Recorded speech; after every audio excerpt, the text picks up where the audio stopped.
Up first, a firm believer that Web3 gaming is inevitable. Please welcome the skyscraper sculptor, the reaper of replies, and the sovereign of the eighth continent. Subbing in, it's Eureka from Jordan. It's Jordan from Eureka. Yeah, it's Eureka from Jordan. Both work. I love the Reaper of replies. Thank you for that one. Anyway, let's talk.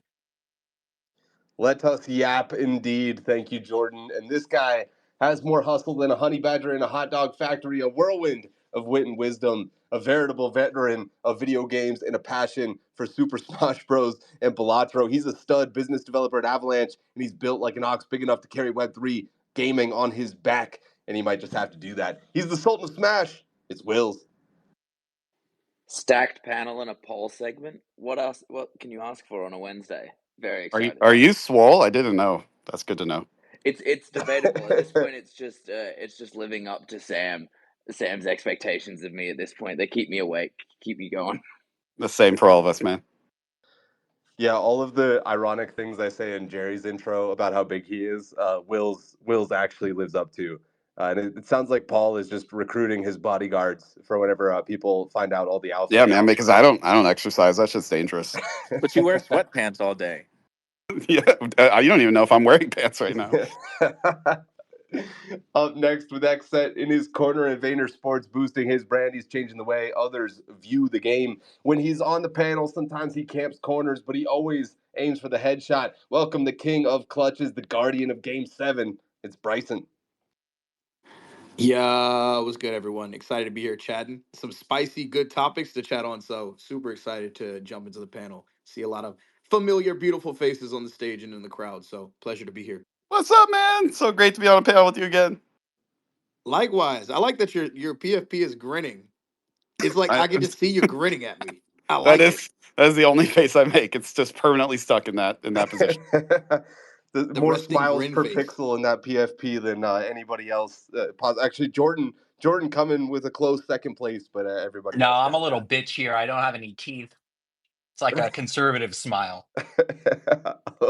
I don't know where to go from there. Up next, he's the architect behind Glitter Cloud Solutions, a sparkling Web3 agency with a name as bright as the daughter who inspired it. He's not just a consultant, though. This wizard once wielded a $100 million budget for Twitch Prime, and now he's using that insight to throw gasoline on the Wildcard fire. Let's give a warm welcome to the Titan of Twitch, the Wildcard of Wildcard. It's Tony V.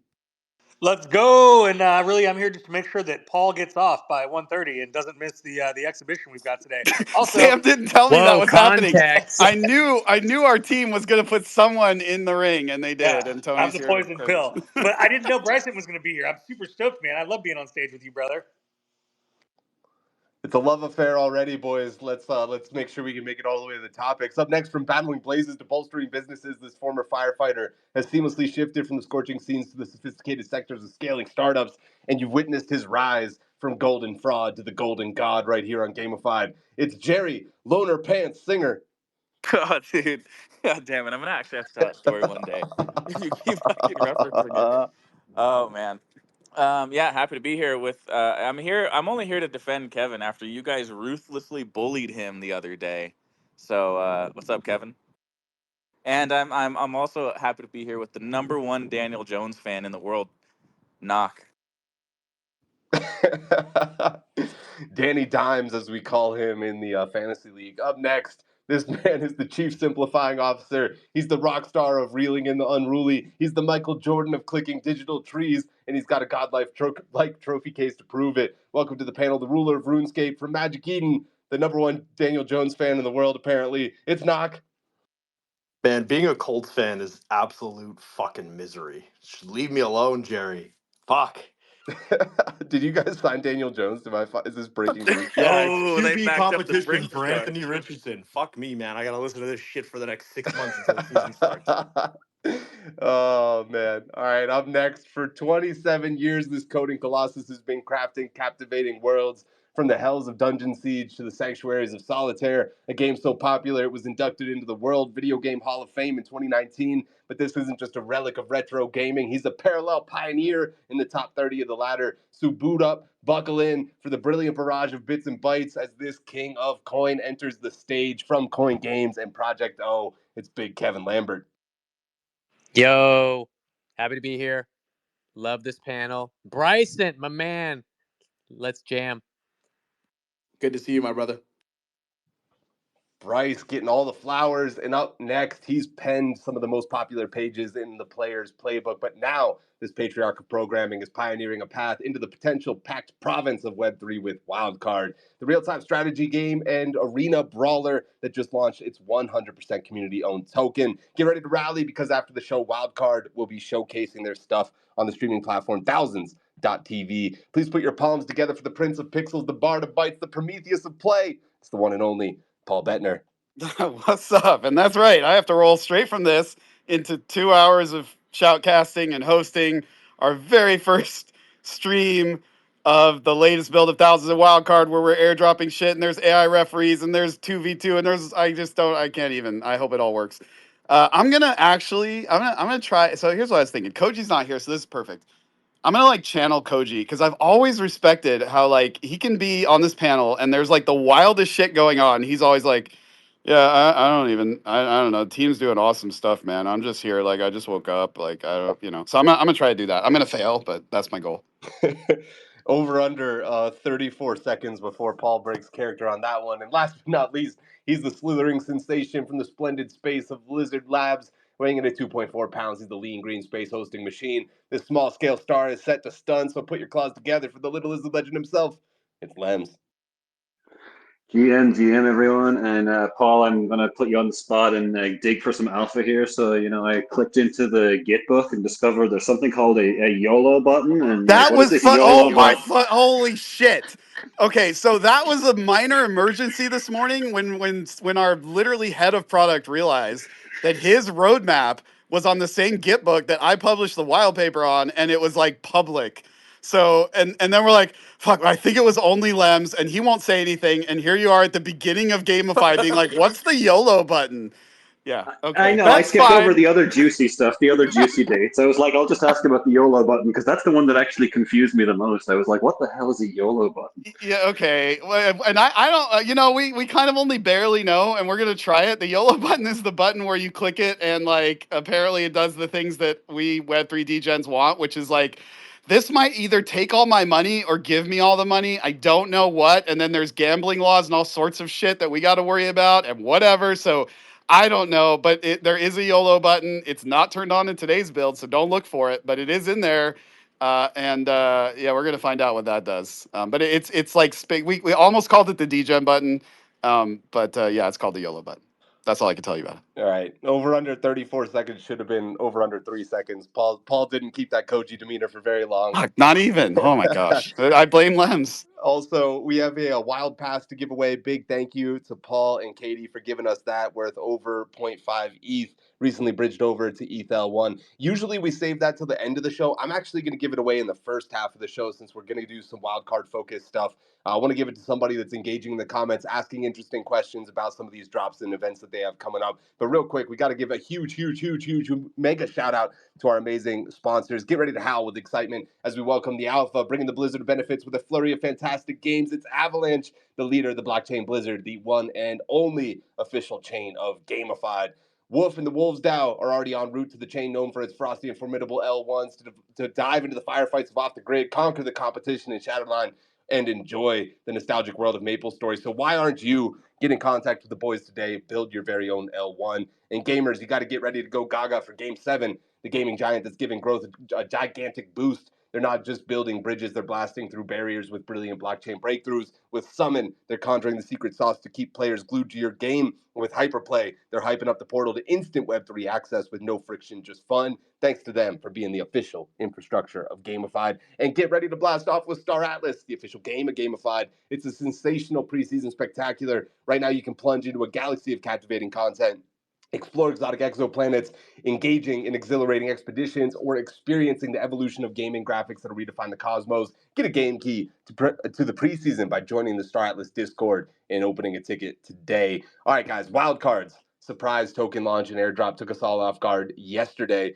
In case you missed it, Wildcard launched their WC tokens, and airdropped tokens to the community. Eligible people were Wild Pass holders and those with Flare NFTs from attending their events. But there's a caveat to this TGE, though. The token is not tradable yet. The Wildcard team are making a very novel approach where the token will be 100% community owned, no allocations given to the team, investors, or anything except for the community. There will be a metagame with the token, and the white paper mentions a few high-level details about Wild Clash and Wild Orgs, which seems like it might have some parallels to fantasy sports, but we'll wait and see if there's more info on that. Everyone will have the opportunity to earn tokens over the coming months via the Wildcard Exhibition Series, if I understand correctly, by watching streams on Thousands TV. The token will not be tradable until all the tokens have been distributed through the series, and then it'll become tradable in sync with Wildcard going into early access in the summer. Hopefully I got all that right, Paul. So what's the take from the panel on this novel approach? And if this is going to be, I guess, a token that behaves differently than some of the other tokens in a good way, in a bad way, in a neutral way, because it's fun to find out and experiment. And then I also just want to have an opportunity again for sort of the people on the panel and the people in the comments to also present some new questions to Paul, because we're all sort of figuring this out in real time, and he's generous enough to come and hang out and talk with us. Lems, I'm going over to you first, buddy.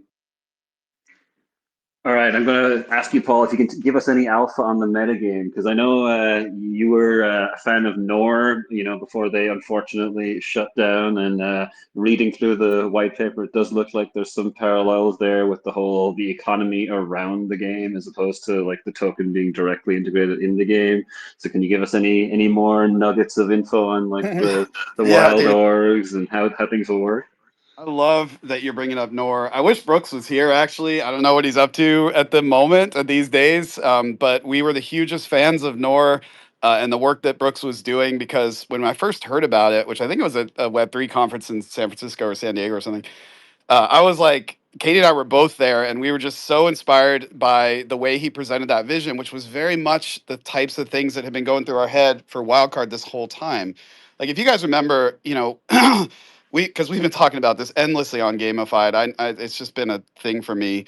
I think that the best way to integrate a token into a game is in this metagame layer.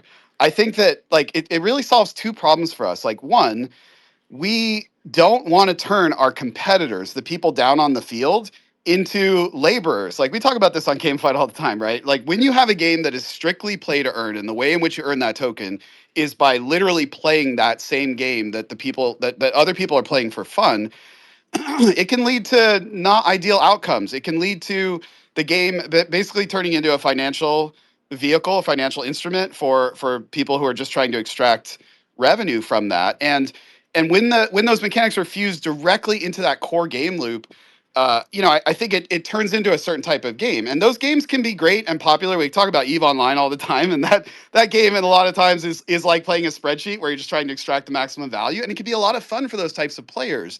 But those are just a type of players. And so when we've been and like when we started with Wildcard, we knew that we weren't building that kind of game. Like, we weren't building a play to earn game. We were building a game designed for tens of millions of people, the same people that love League of Legends and Overwatch and Valorant and all of our favorite competitive multiplayer games that are played by millions of people. And a lot of those people, some of them are those type of metagamers who want to like optimize their return on their time and their investment, but most of them are playing for fun. And so our challenge was like, okay, well, but we really like that type of gameplay too. We really love playing those metagames where we're trying to like min-max our Magic the Gathering deck, or play the franchise mode in FIFA, or I guess called the career mode now. Like, we love those kinds of games. And we have been looking for a way to bring that into Wildcard this whole time. And it finally clicked. And this was actually a couple years ago, and this was the same, like around the same time that we heard the Brooks talking about this in Nor. It was like, wait a minute, games are already, like, somebody asked this question yesterday, like, wait, does that mean I can't earn wildcard token by playing the game? And I was like, of course you can. Like, hold on, take a step back here, guys. Would you say that you can earn playing League of Legends? And most people would say, no, there's no play to earn in League of Legends. And then I would turn around and be like, would you like me to illuminate how many people made money yesterday playing League of Legends, whether they were playing professionally, whether they were streaming it? Like, there's all sorts of ways that people are making money playing League of Legends. but we just don't tend to think about it and sort of draw the parallel to the way that this works in Web3 games, because we've gotten used to this idea that like the only way to do it, the only way to do play to earn is to like put it directly in the core game loop. But in my opinion, that is actually not, that is probably the most niche way to do it. I don't mean to throw anybody under the bus here, but I think that what we're trying, and the second thing that we're trying to solve for here, is to create a game that's even more accessible. Because Wildcard is a PC, console, kind of core game, right? It's made for like hardcore players who are competing. And we wanted to make something that anyone could play, even if they don't install the game. They could just come along and like play this meta game on their phone and their browser, wherever there are, and engage in kind of a lightweight way. And this, as Sam was saying, rhymes with the kind of fun we have playing fantasy sports and these other games. I think, and just one last analogy here. We talk about this all the time when we've brought up analogies of existing free to play games that I've worked on, like especially back when we sold Words of Friends to Zynga, and I was there at Zynga for a few years. And we saw this same thing, which is these different cohorts of players coming together. Some of those people are just coming in there to play for fun, and they just want to click their little farms and like grind away, and they barely spend any money. And then you'll have somebody coming in there dropping 100 grand because they're trying to get the ultimate golden cow in the game or whatever. And that game is able to bring those cohorts together and not make it about just one of those cohorts or the other, but actually create an environment where those types of players can collaborate, can benefit each other, and can create a vibrant economy in the game that isn't turning it into a play to earn game, but does have those aspects, those elements in it. When we realized that, and again, if you go read that Nor white paper, it's kind of hard to find. You have to go to the Wayback Machine and search for Nor Web3 game, but you'll see it, and you'll see how Brooks talked about this, and it's just brilliant. This is where this is, in my opinion, this is where a token belongs in the game, not down on the field, but in all of these incredible layers that wrap around our favorite games. And pro sports is, of course, another great example of this, where when we watch our favorite, let's just pick football game, NFL, that money is not changing hands down on the field. Those players are getting paid, but they're getting paid because they're entertaining enormous audiences, and they're driving this incredible layer of economic activity that wraps around the beloved evergreen sport of football. That's how we look at Wildcard, and that's the purpose of the token, and why we talk about this metagame, because that's where it lives. Thanks, Paul. There's some great comments already. I'll get to those in just a second, but let's send it over to Bryson, who has the hand up, see what he wants to say. No, I think Paul it was a really cool point around like the League of Legends comparison, that like people are making money playing these games, even though it's not directly tied to, oh, I played this game and farmed it and earned the token directly from playing it. Now you can do that, but there was like one really cool thing that Valorant did a while ago, where legitimately, if you were streaming the game and someone gifted, I think it was either 1 or 5 subs, if like someone in your chat gifted a sub, Valorant would match, like the Valorant account would match that sub, which was crazy. So like just seeing the way that you could do that, like they were doing that just on the Web 2 side. Imagine where it's like, okay, well, you have people playing the game, gifting, you get a certain amount of viewers. Maybe there's like different bonuses and rewards that like the wildcard team will match just for you getting to certain like, milestones. So I do think that a lot more of these games will have to get creative or find ways to do kind of what wildcard is trying to do. I love that. Paul, any response that you want to have before we set it over? Yeah, so I'm going to try not to speak as long as I did on that first one so we can get to more questions. But what Bryson is talking about is exactly what we're trying to achieve. And in fact, we like that thing that you were mentioning with Valorant. That was a bespoke piece of code that was built between the Riot team and Twitch, and was not accessible to other builders and other developers who might want to take advantage of those same features. And in fact, some of the features that we worked on in the beginning of time with Twitch to try to get them to build wildcard stuff ended up being some of those features, like Twitch drops. But we had to build our own platform for this, because the simplest vision that we have for wildcards, exactly like Bryson is mentioning, is when you show up to play wildcard, and maybe you're not like some giant streamer, but maybe you've got 100 people that are going to tune in and watch you, or maybe it's even a couple dozen. Those people actually drive significant revenue into the game for us. Like this is not something that we have to guess at. This has happened for every game I've ever shipped that is streamed. The reality of it is, it's not just the top streamers. It's in fact that 90% of people who don't have the biggest audiences that still drive the most genuine, authentic conversion of players into the game, because they're just playing it for fun and they're showing their audience that they love it. And a lot of those people go on to install the game and play it and generate revenue themselves in the game. We want to get those people paid. and they have no way to get paid on Twitch. Like our only mechanism for doing that on platforms like Twitch, YouTube, or Discord is to put money into ads and then hope that YouTube does a good job and doesn't extract so much when they turn around and give some of that revenue back to those streamers. For us, we want to put the revenue that those streamers are driving directly into the hands of the streamer, no matter what the size of their audience. And we had to build our own platform to do it. That's what Thousands is. We're going live at 6 p.m. Eastern today with the first stream of this. And the players, fans, shoutcasters are all going to experience live wildcard tokens being airdropped. There's an embarrassing amount that are being given out in this first stream. It's all driven by AI referees. There's more that I don't even have time to talk about here. I hope you guys, and this is kind of our thing. Like we like to just show and not tell. So show up to the stream, watch what happens. There's going to be multiple airdrops happening, and it's exactly what Bryson mentioned. This is us beginning to prototype and play test an alpha version of those features that allow everyone who tunes in to share in the rewards without having to have those kind of one-off deals. I've got a comment from Obi-Wan Benobi. He says, a question for Paul Bettner. What do you say are the top 3 reasons for buying and holding a wild pass? The airdrop is a big bonus, of course, but I'd love to hear more about the passes and maybe their utility and how they're going to fit into this sort of ecosystem.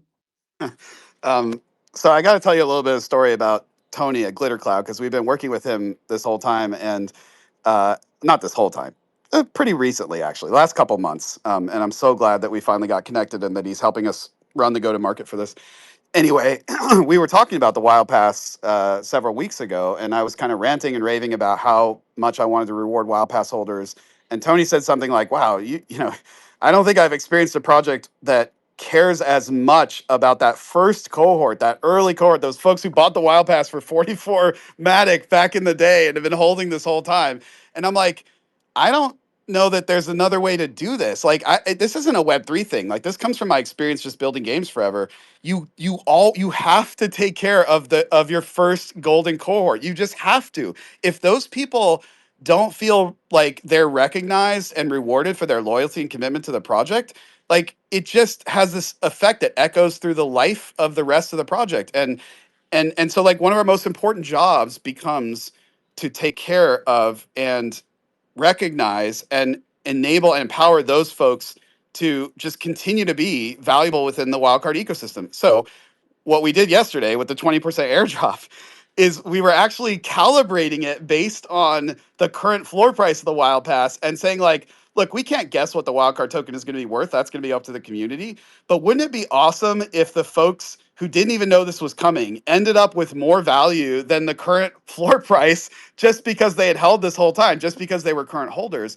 That's the way that we look at this, like, forever. Like I a lot of projects are like, cool, we just airdrop tokens so you can just forget about the NFT because now we're cycling into that. To be Holy kidding fuck, me. Katie's here. You I gotta cannot go. say things like that.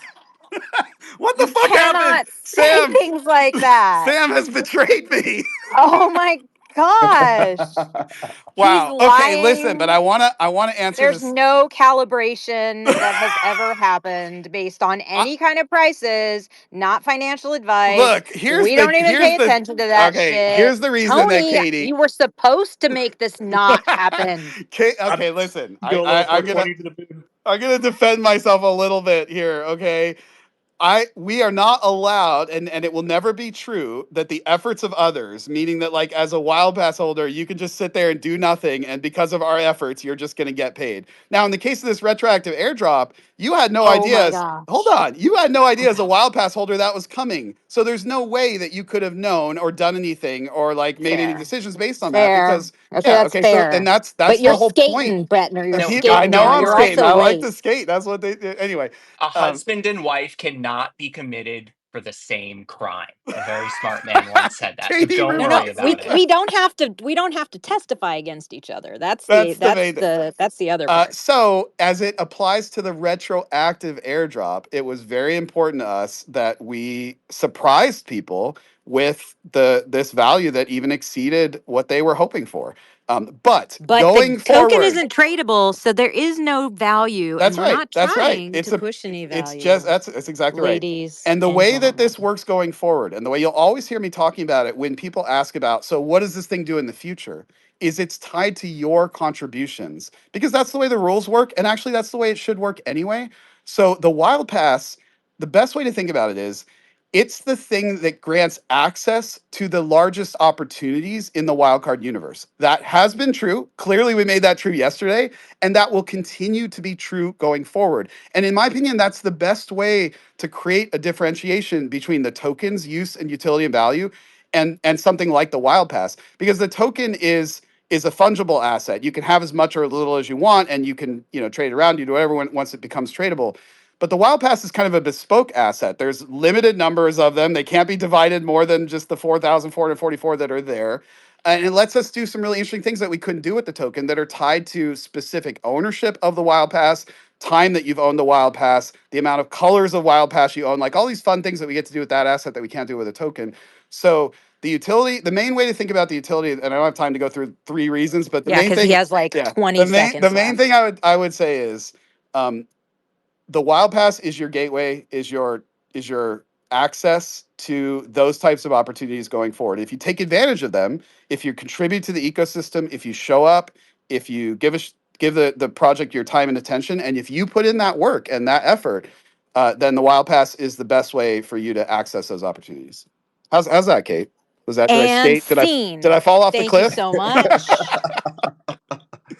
Listen, Right. last thing I wanted to say is we are doing this event at 6 p.m. This is the first of many. Lem's got to see all of that roadmap and hopefully doesn't leak more of that alpha. There are many, many events like this planned. Yesterday, we airdropped 20% of the token. 100% of this token is community owned and will be distributed over the course of this campaign that kicks off today and goes through now until early access, where we are obviously tying the tradability and the 100% distribution of the token to the game coming out, which is the way that we think it should be. But now is that time, and this is the last thing I wanted to say.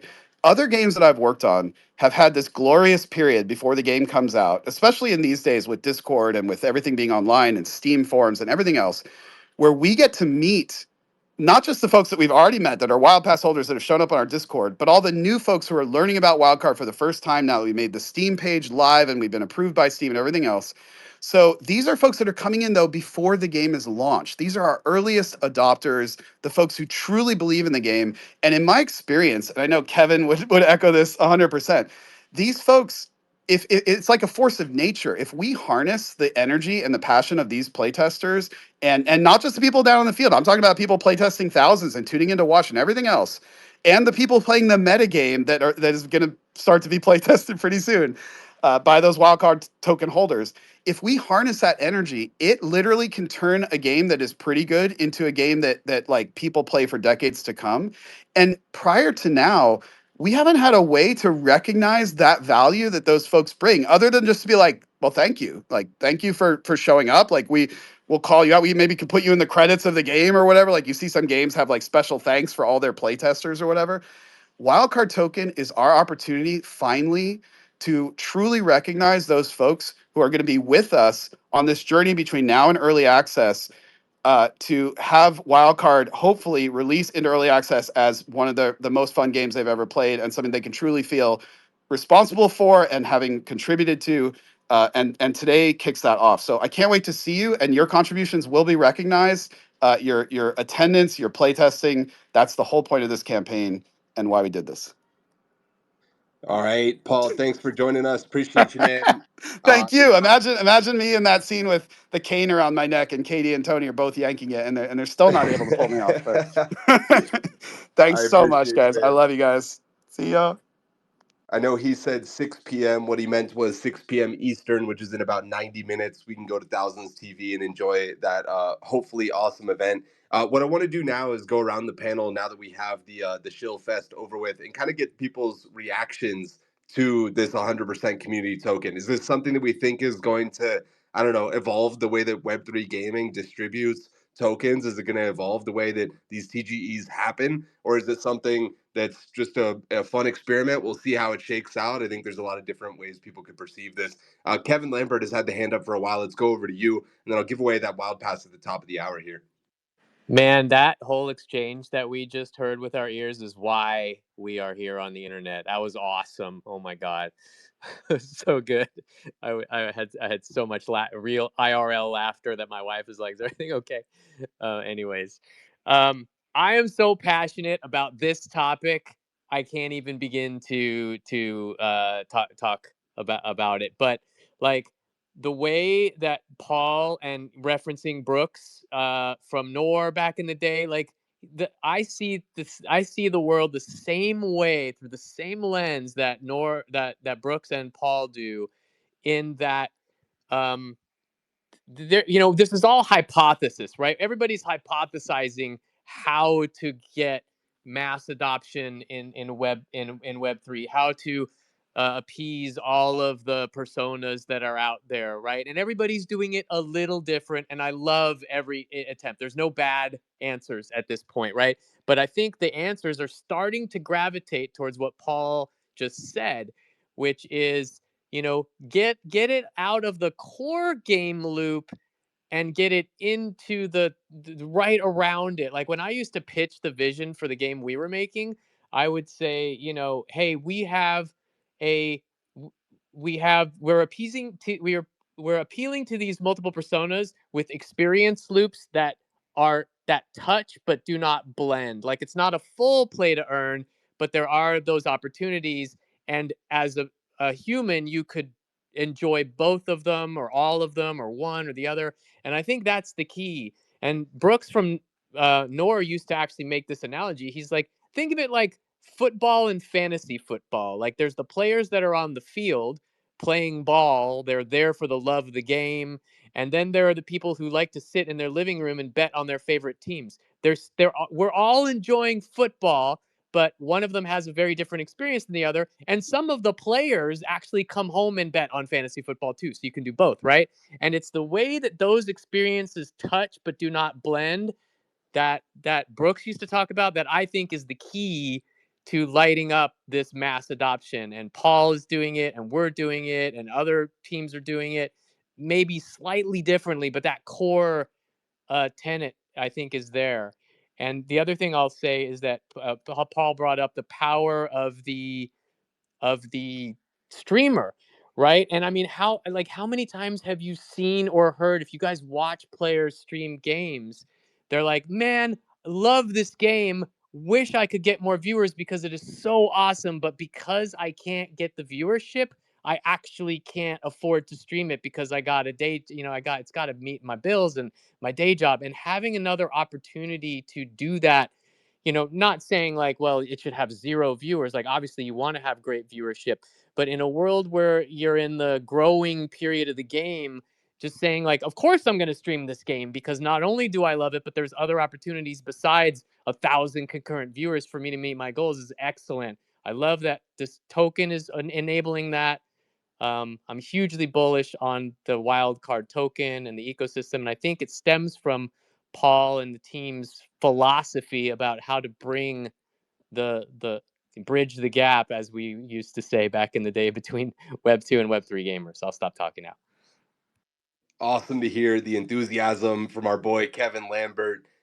Can confirm I would love to stream Supervive full time and quit everything I ever do, except for apparently me and 4 other WolvesDEN people are the only guys that like Supervive.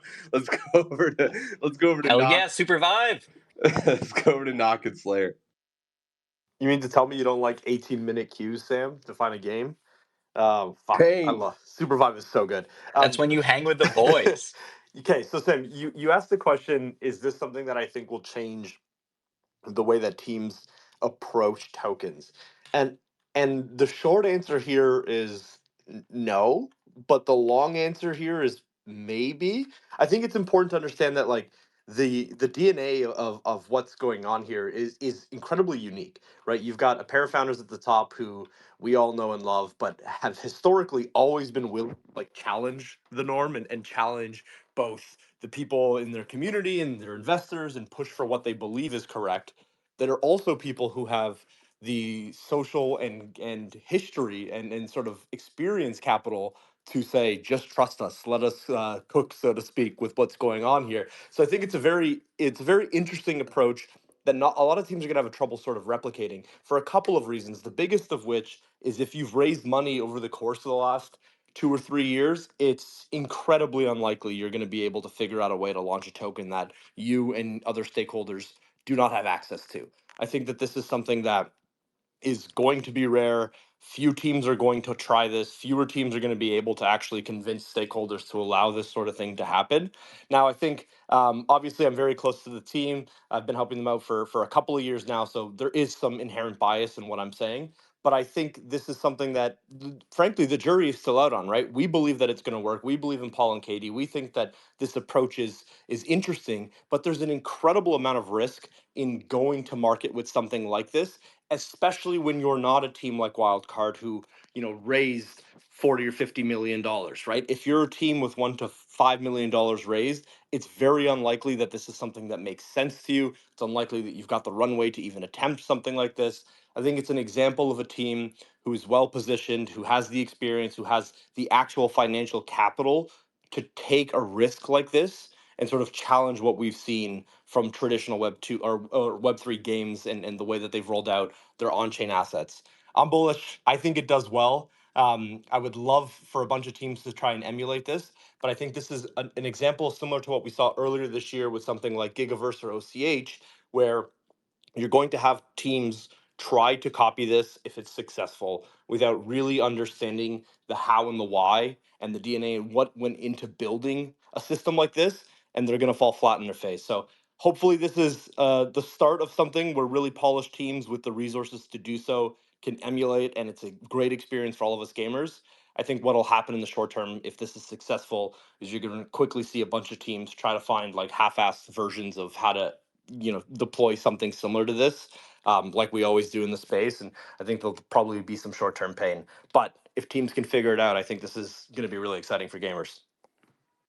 Yeah, the fast follow here is trickier than usual because we don't really know how it's going to play out, and it's not really tradable, but maybe the social momentum that might come from it is enough for people to say, hey, we're doing it too.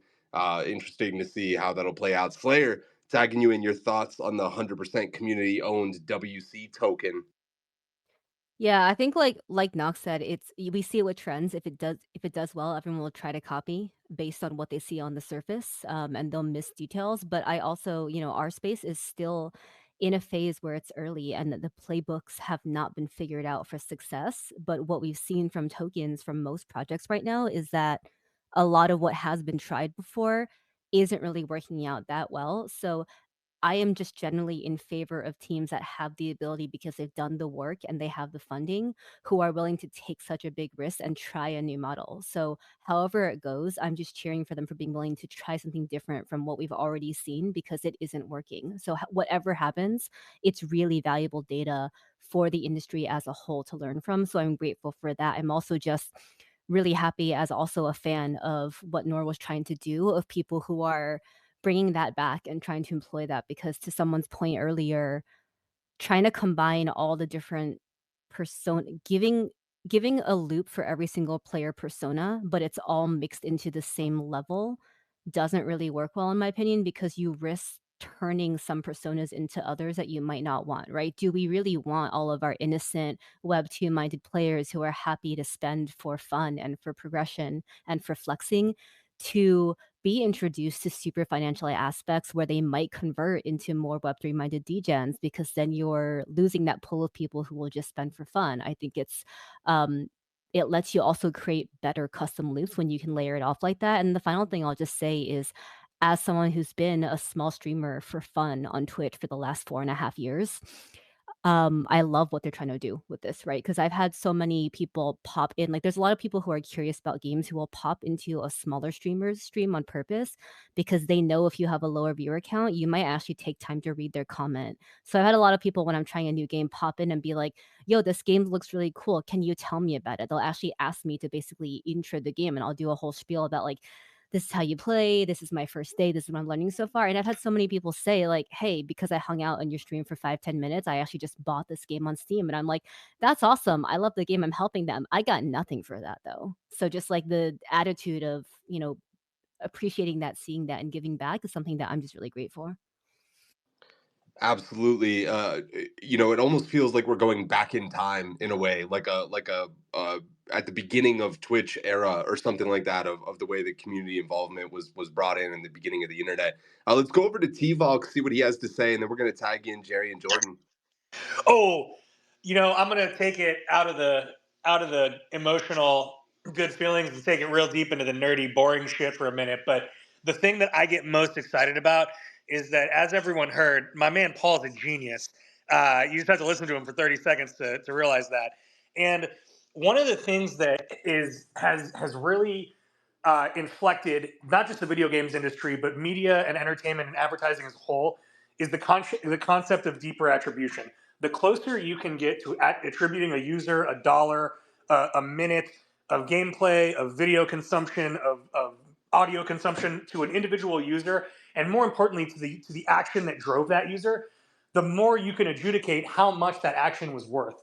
And literally every business that I've been a part of for the past 25 years has flourished because of fundamental principles rooted in that concept. When I was at Nintendo, I was in charge of bringing Oracle into Nintendo and developing reporting for the Nintendo eShop, eventually hooking up to Netflix, which drove an incredible amount of user insight and actually drove what ended up becoming the Switch, to be frank.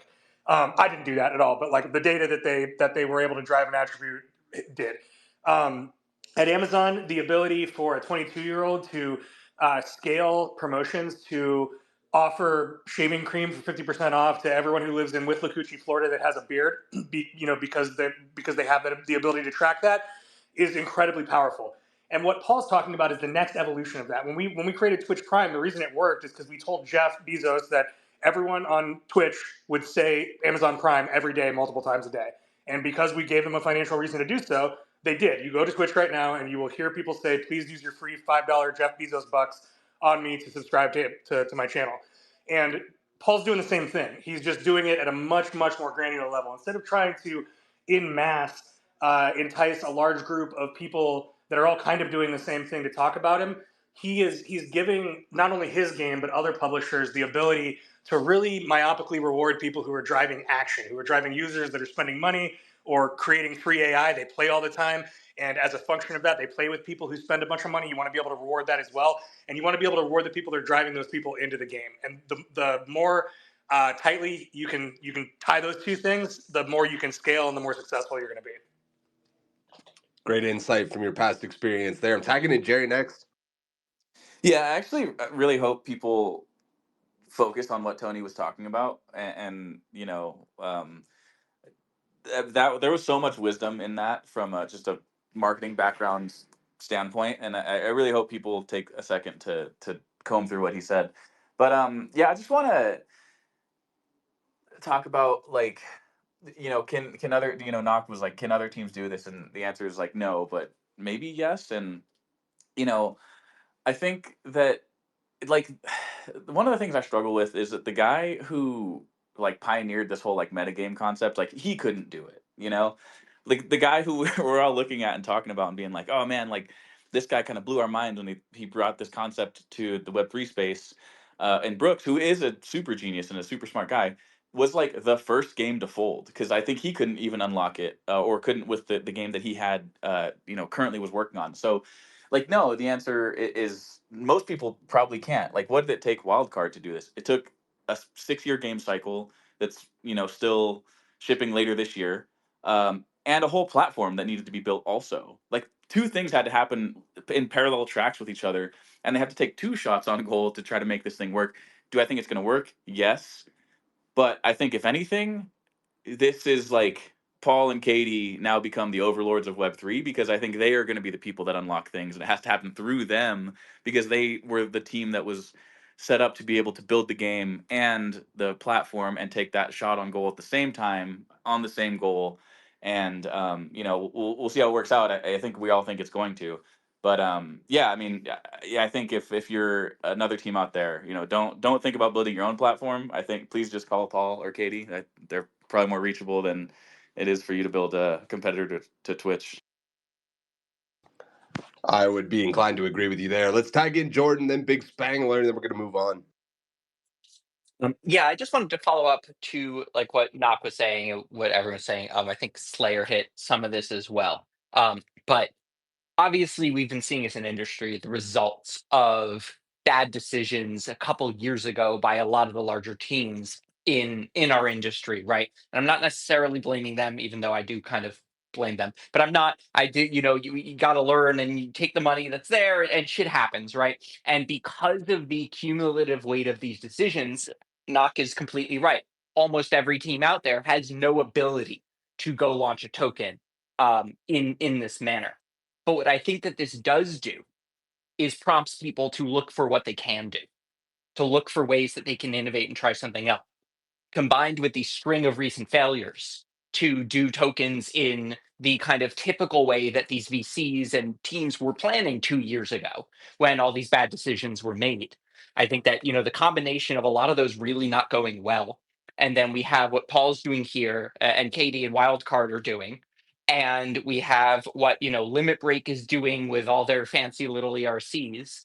And I think that this is just a fantastic moment that the industry is kind of like recognizing, like, hey, why did we stop innovating with the fundamental primitives that we have here? They are not nearly good enough. We have to get back to innovating at this quickly, or we're all going to go out of business and all these big companies are going to just scoop up and eat our lunch. And none of us want that. We didn't do all of that to, end up getting absorbed into these tech conglomerates. We're doing all of this to become the new tech conglomerates, right? So I think that it's like a fantastic signal coming from one of the most prominent entities in the business to say, hey guys, try new things. Whatever new things you can do it, because definitely don't just do what clearly isn't working. The new wave of tech conglomerate sounds dystopian. Let's go over to Big Spangler.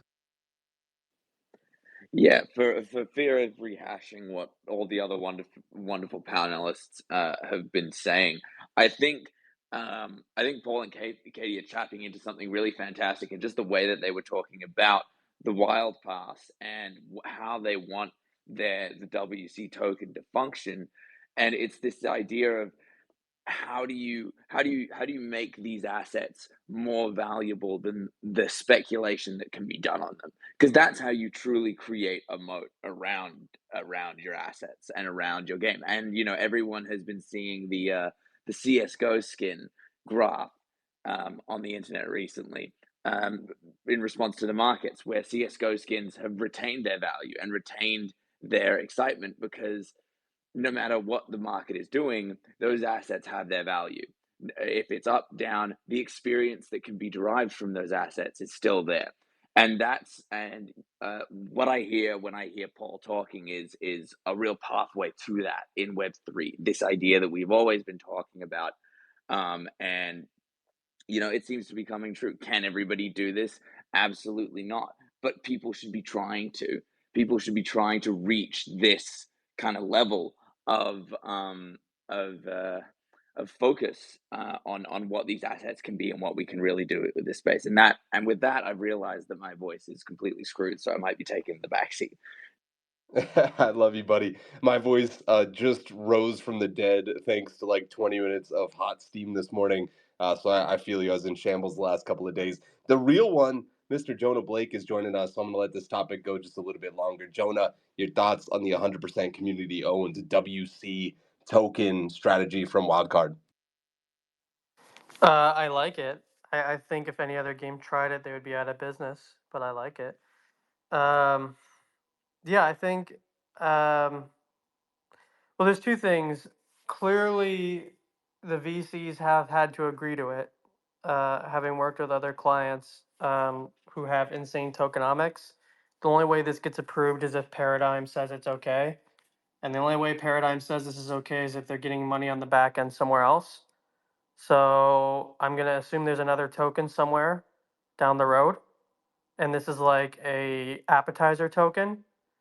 Or I'm going to assume that Paradigm feels that the value of this game is so significant that either one, they think they can get a return by selling it to a publisher, or two, that they think that it'll have a chance of success on Steam and they're willing to take the Web 2 cut. My guess is if I'm Paradigm, Paradigm is very good at making money. So I'm going to put the bet on a publishing deal of some kind and or a token 2 of some kind down the road that's already been planned. That's my guess. Awesome to get the perspective on how a VC would approach this because, yeah, you have to imagine, I think 6 or 7 maybe years of development at this point, a lot of money from Paradigm that has to be part of the equation. I won't comment on what I might speculate, but I will say Obi-Wan Ben Obi is going to be the one to win this Wild Pass. He's been jamming in the comments, lots of interesting questions, tagging people, doing all the good stuff. Thanks so much, man, for being so engaged and excited about what Wildcard is cooking up. Please send me or Blake, aka my wife bought this, your ETH address. They're going to send it to you right away so that you can enjoy the event that they have coming right after the show. Thanks again to Wildcard, excuse me, for doing that. And thanks everybody for participating in that. I know it was a little bit out of pocket for us to kind of highlight one of the projects. We don't typically do that, but they've been a big fan of the show or a big friend of the show for a very long time. So we wanted to show some great support for Wildcard for all the support that they've shown us. We're moving on though. What's the word for a Cheetozard?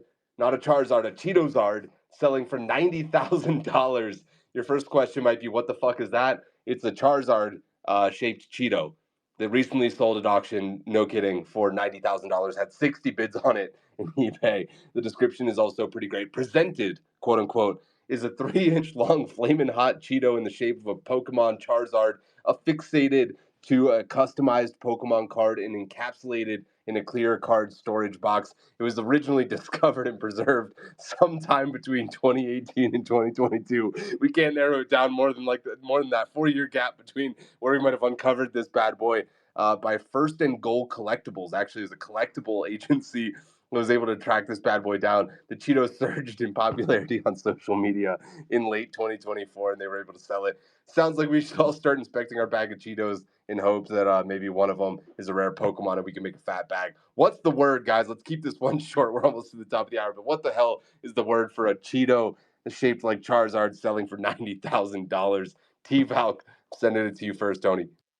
Incredible.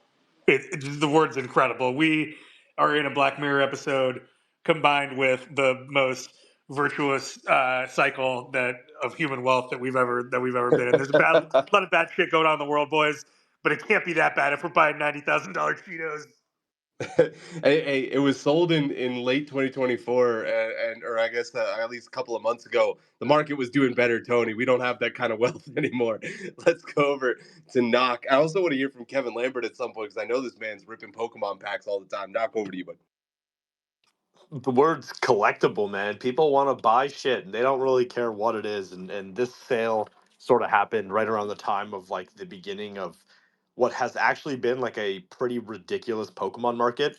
I rip a fuck ton of packs. I collect master sets. I do all kinds of this shit. And the price of Pokemon over the course of the last like 120 days has just increased at a rate that I put it this way. I wish my crypto bags were increasing at a third of the rate of Pokemon prices right now. It's absurd.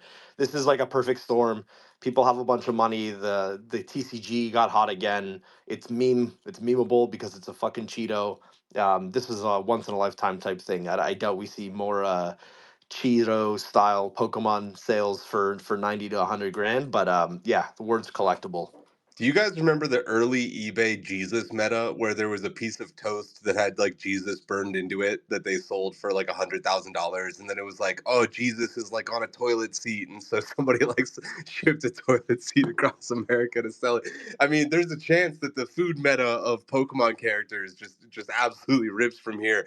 Let's go over to Jerry.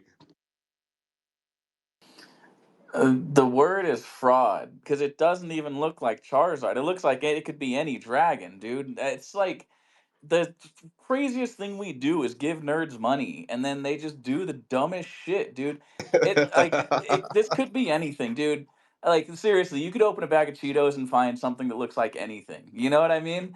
Like whatever, dude. Like next Cheeto I eat might look like fucking Kurt Angle, and I might be able to sell it for $100,000. Like what the fuck, man? Dub in the comments says he bid on this actually, which I'm not surprised that he's top blasting Cheeto shaped like Pokemon. Let's go over to let's tag in Wills actually. Let's go to Wills, then Slayer, then Kevin Lambert. Jumping off the negativity train with Jerry, I'm going to say the word is stunt because when you say that it was found by a marketing agency, like it's just so funny to me to imagine someone coming into a room being like, "Hey, I found this Cheeto that kind of looks like a dragon, but not really. I bet we can get some nerds to pay some crazy money for this shit." And actually pulling it off, like massive props to the auction house or agency that was able to do this, because it just shows that you can tap into this and you can tap into communities in ways like this, and they will drop absurd amounts of money if they care about the product enough. You just got to find the people who care about things enough and show them what they want, and they'll pay $90,000 for a shitty looking Cheeto. Yeah, the power of social media virality. You get enough bidders, and all of a sudden the price goes up pretty fast. Slayer, what say you? Yeah, say the word is hopium for our NFTs, because if someone out there is willing to pay that much money for a vaguely dragon-shaped sort of Cheeto that someone convinced them was a Pokemon, then maybe someone out there might still buy your down bad bags. Nah, dude. Nah, man. They want fucking corn chips. They don't want shit that gives them airdrops or anything like that. Hey, all I'm saying is if anybody wants to be real irresponsible with their money, I've got some dimensional stones that I'm looking to get out of. Kevin Lambert, over to you, buddy. What's the word? Jerry with the word Rorschach. Whatever you see what you want to see in it. What are you talking about? It's pixel perfect. It's absolutely Charizard in every way. Come on. I'm just kidding. The word that I give it is emergent, and I love that. I love when emergent systems add delightful experiences in games, like things that the game designers did not even intend, and people and players figured it out, and now they made some awesome experience and it took off. Like, I love that. And you even see that in collectibles. Like, I want to say, someone who's more into Pokemon collectibles than me can correct me, but there were these things where there's these little like random swirls that can appear at a random spot on these cards, and if you happen to get one right behind like the butt cheeks of a Pikachu, they call it a fart cloud, and like, oh my god, the rarity on that and the collectability of it. And that, I don't think that the team was like, let's design this specifically to get the nerds to pay $90,000. And I'm going to take the high road and say that that was not the marketing's hopes and dreams for that either. I mean, maybe they said like, hey, maybe people will want to collect this, but I don't think they were like, okay, and 90,000 is the goal, guys. Did we achieve it? I feel like that was emergent. They had a fun, cool idea, and they're like, let's see what comes of it. And that's how some of the best ideas are made, or not even intentional at all. So I love to see it, and I love to see the market doing what the market does, which is just valuing things based on what everybody else thinks. And we as humans love to collect, which is why collectability is such a powerful motivator. So I don't know. I love to see it. Sad I didn't get it, but it's cool.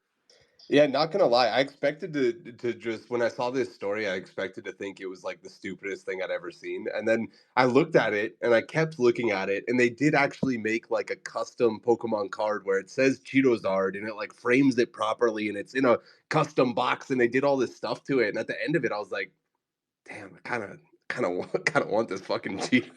Yeah, but that Yo. cost them like $40. That's an $89,009 upside. Like, Quick math on a live show never works out. Let's go over to Jonah. Jonah, what's the word? Actually, I think incredibly bullish. Like I think, yeah, it's just a Cheeto, but between this and I don't know why everyone keeps posting these like every single person in Web3 gaming inevitable cabal founded by you. They always post they always post a graphic of CS:GO skins beating the market, and I'm just like they always go Web3 gaming's inevitable. I'm like, they're Web2 skins. But anyway, I'd post a similar graph for the Cheeto. What it tells me is even in the worst market, there's always someone who's willing to trade something. So if you have a really, really cool product and there's some interesting content and there's like a fun story to share, there's always going to be someone who wants to do a trade. And that doesn't matter if it's crypto or if it's a Cheeto or if it's a CSGO skin. And that's a good thing. Facts there. Lems, and then Knock to finish this up. My word is Matrix. I felt like recently we've been living in a simulation of the Matrix, and seeing something like this, I'm just like, wow, like, isn't a rare Charizard card go for about that price? But now it's like, hey, we decided we'll just get like the Cheeto version and put it in a nice pretty box. And I think, yeah, whoever mentioned the A plus marketing and like it's the power of suggestion of like, it's almost like the illusionists thing where they like, mentally fuck with your mind, manage to like imprint this idea and get enough collectors bullish on it that someone will spend 90K. Like, hats off to those guys, but like I'm also pretty sure our reality isn't real and we live in a simulation. That part is true no matter what the word is. Knock, over to you. Hey, Lems, if you find somebody selling a PSA 10 Charizard first edition from base set for $90,000, you send them my way, all right?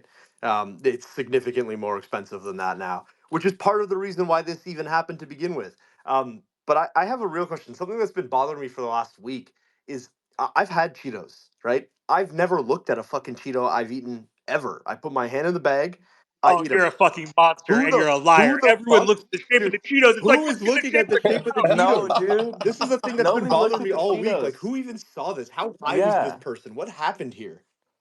Okay, You don't look at them. You fucking pound them by the fistful, Yeah. Tony. now He this wasn't high because if he was high, he would have been pounding the Cheetos.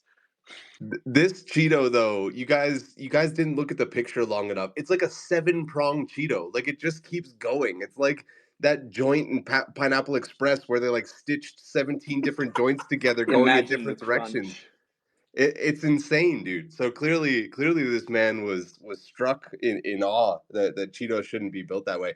Anyway, Just think, Sam, if he looked at it at the right angle. Also, when he was eating it, he didn't look at it with like, if he would have looked at it any other way, he would have just fucking deep throated that thing and put it down and not be rich now. But he looked at it the right way, saw a phony Charizard, and now he's rich.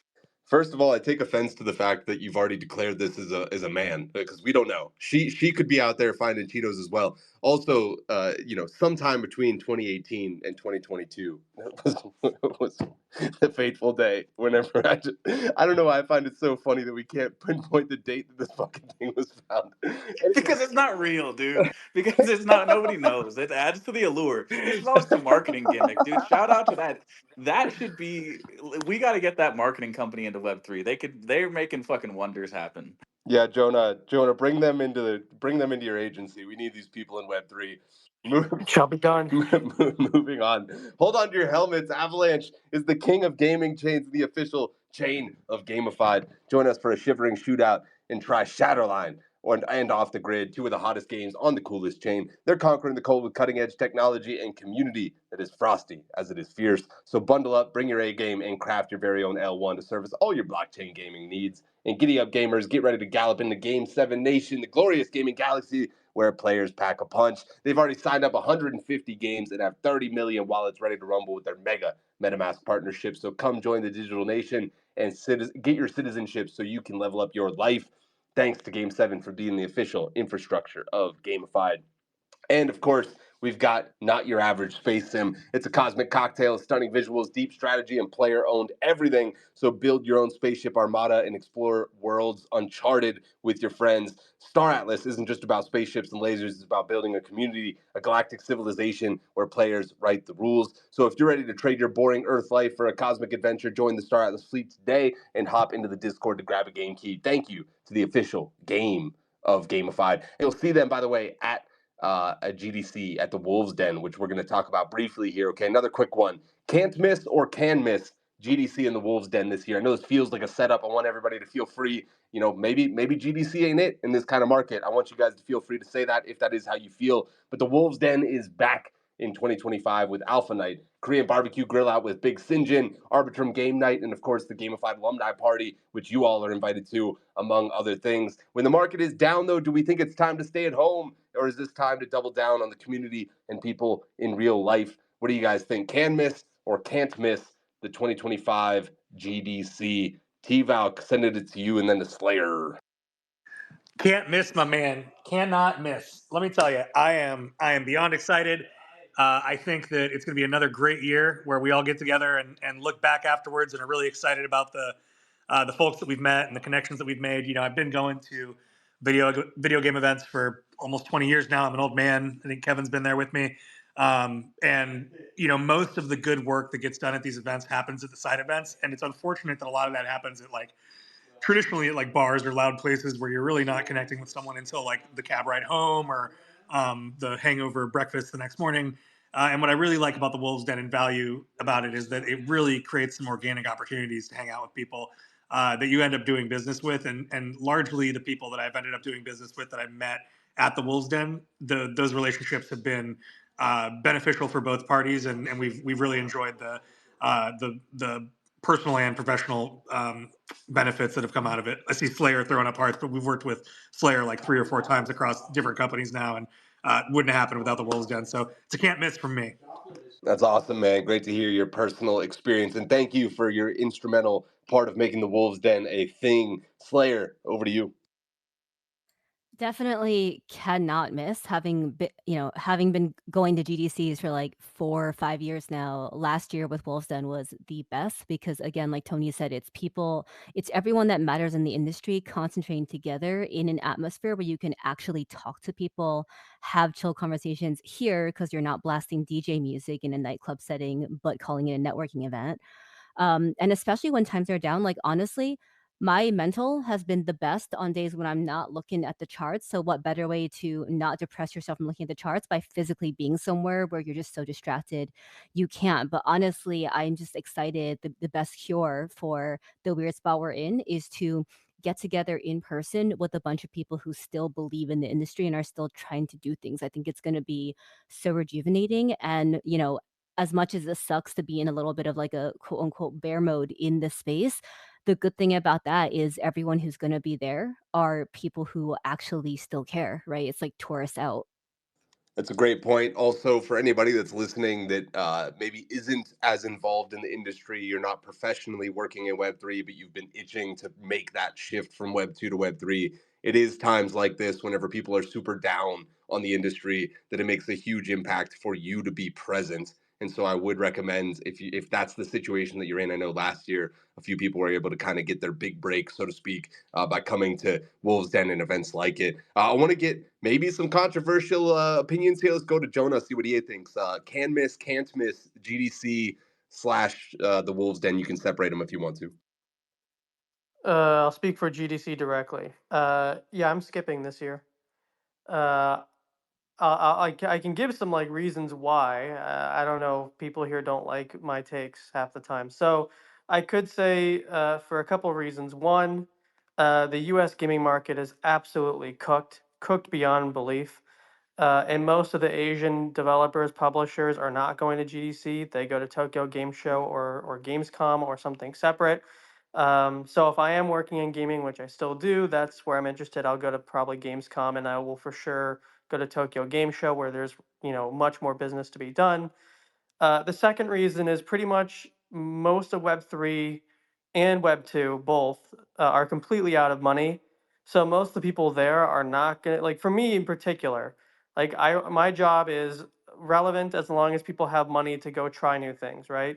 So if nobody has any money to try new things and they're just there saying, "Yeah, man, looking for a job," or "Yeah, man, I got this AI vibe coding game I'm working on," it's not really productive to be there, to be honest. The third reason is I pretty much know every single person in Web3 gaming at this point. For a new person, it makes sense, but I know everyone already and I can just kind of get on the phone with them. That may sound like a big ego thing, but having been in prison here for the last 5 years, after about the year 4, you seem to know everyone. So it's just being here long enough. I don't need to spend $6,000 on a flight to go to an event where I'm going to talk to them on Zoom anyway. And the last reason would just be the fact that in the down market, yes, networking matters, but what matters more is trying to work through something. And I don't think you're working on a product or your business or your idea. If you're going to an event, you're selling an idea or a product. And for me in particular, I already have the clients I need in Web3 gaming. So, in the words of Kevin O'Leary or Mark Cuban, for those reasons, I'm out. Yo, fair points across the board. No shame on that. Let's go over to Jerry and then to Lems. Yeah, what do you want? You want contrarian or you want me to be in support? I can go either way. No, dude. I mean, whatever's authentic to you, big dog. I don't care which way you go. Okay. Listen, all right. I think people really overstate, like, am I going to GDC? Yes. Am I going to have a great time? Yes. Have I been to many? Yes, I've had a great time at all of them. But like the great thing about GDC is like there's going to be another one, right? So I feel like people have this crazy thought right now of like, should I skip like my anniversary or should I like do this or should I do that? And it's like there'll be another one, you know? Like don't not be there for your kids because you want to go to GDC, you know? Like we'll do this again, I promise. So like I would start with that. You know, on the other side, why am I going? Right? I think that it's the type of person I am. Like I kind of actually miss working in person a little bit because I'm just way more social than I think I've ever let myself accept. And so, you know, when like conference season wound down last year, I just been home a lot, and I'm like, man, I kind of miss hanging out with all the guys. I kind of miss doing karaoke. I kind of miss forcing everybody to do shots of tequila and you know, all those things, which we will do all of those things. So start to prep. And so I think that we're at a time in the market, and we're at a time in the gaming cycle where whether people want to say it out loud, people are scared and the market kind of sucks. You're seeing a studio shut down every single day, and I think the best thing for some people will be to get in front of other people and just talk about shit. You know, talk about what's going on, talk about how it's affecting you, talk to teams that you might be aligned with, because I think to Sam's point, if you don't walk away with a lot of connections or a job opportunity or some meaningful connections, you're doing something wrong at all these things. So if you're feeling down or if you're feeling kind of spooked by like the state of the US gaming market, if you're feeling spooked by like the crypto markets, go be around people, take your mind off it for a little bit, but go make connections that matter rather than like Twitter connections, you know, meet people that are aligned with you and people that you can kind of focus on. I mean, Sam and I met at GDC, and you know, I knew from pretty much the moment we met, like we're cut from the same cloth. And you know, same thing with Peyton, you know, same thing with Saigo. A lot of these, I think Tony I met at GDC. So like there's been a lot that's come from it for me. You know, I'm not special. It can happen to anybody. Hey, great takes there, Jerry. But I will push back on one thing, man. That kid will have another birthday. Okay, you know what we don't have another of? A fucking E3. Everybody said we were gonna get another one of those too. Kevin Lambert, over to you, buddy. Ooh, that's spicy. Cannot miss from me. I've been going to GDC for decades. There's a few reasons why you would go to a GDC, right? So, as founders, you know, you got your business hat on, you're making deals, you're doing networking opportunities, exchange of value, right? And then there's like the game developer hat, which is like, hey, I'm here to learn and to see what other people are doing from professional to professional, right? And then occasionally you get to take off both of those hats and put on the gamer hat. And historically, you don't really do that. Like E3 was the place for that. It's the consumer show. GDC has not been that. Although I would say in the last 5 years, there's been a notable shift for more like showing. Like you would never go there as just a gamer. Like I just want to see the latest stuff because it's too expensive to do that. You know, at least to pay for the conference pass for that, right? But you know, I could definitely see it evolving in that way. But I the last few years have been some of those great moments. And last year, and I've told Sam this, was the first GDC that I look forward to more than any other GDC because I got to take off. I guess I got to put on all the hats, right? There's the founder hat, you're networking, you're talking to people, but you also get to see what everybody else is doing. And that's really, really exciting. You know, the Wolves Den has all of these. And then the only other thing I'll say is that, you know, especially in a down market, we need entertainment. We need copium. We need hope. We need a light at the end of the tunnel. You know, so this year you need to see what other people are doing and see like, hey, there's still some cool stuff happening. There are people who are still excited. Like all hope is not lost. And GDC is a really good reminder of that. You know, so this year there may be a few more shots, possibly some forced by Jerry from what I'm hearing, There may be a few more hugs, but it's definitely cannot miss. We're going to see some awesome stuff. I'm looking forward to see some awesome stuff, and there will be another one next year. I love that, Kevin. Yeah, you had some really amazing things to say last year after GDC, and I appreciate each and every one of them. Also, Project O is going to be at the Wolves Den doing their world first playtest on Tuesday in public, and then on Thursday we're going to be doing the very first invitational tournament they've ever had. And as a TCG nerd for the last 20 years or so of my life, I am fucking ecstatic, to put it lightly, to play both times. Last year I was too busy to get too involved in any of the games. This year, I don't care if the house burns down. My ass is playing these games because it's what I'm there for. Knock, I'm sending it over to you, buddy. Yeah, I'll start by saying this: if you're gonna be there, then Wolves Den is absolute cannot miss. There's at least in my opinion, if you're building in the space and you're care about Web3, going to GDC and not participating at least in some capacity with what's going on at Wolves Den is just stupidity. You're shorting yourself of an opportunity to go to a place where just about everybody will be over the course of the week, and it's easily one of the best networking events on the entire conference circle on any given calendar year. So if you're going to be there, do not miss Wolves Den. It's an absolute must, need to go there. That being said, GDC and any conference really is an absolute can miss if it doesn't make sense for you. If it doesn't align with your product timelines, if there isn't a set goal, if there isn't something that you need to get done or are looking to achieve by going to a conference, it is absolutely a waste of time. It's probably a waste of your money and will probably hurt you. I'm somebody who does more events than most people in the space. I do anywhere between 10 and 12 a year. I'm away from home for between 16 and 20 weeks every single year. And one thing that I've noticed over the last 4 years is there is a select group of people who literally just travel the globe going to networking events until they run out of the fucking money that they've raised and they haven't shipped a product ever, and they're more concerned with, we need to be at this event because it's a good opportunity for fundraising and networking.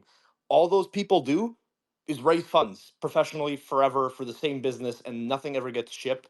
There's people who go there, and I've seen them in Singapore, and then I see them the following year somewhere else, and they haven't done anything. They haven't spoken to anybody. They're not going to any events. They're just there to vibe with the same 15 or so people that they talk to on a daily basis in a Discord.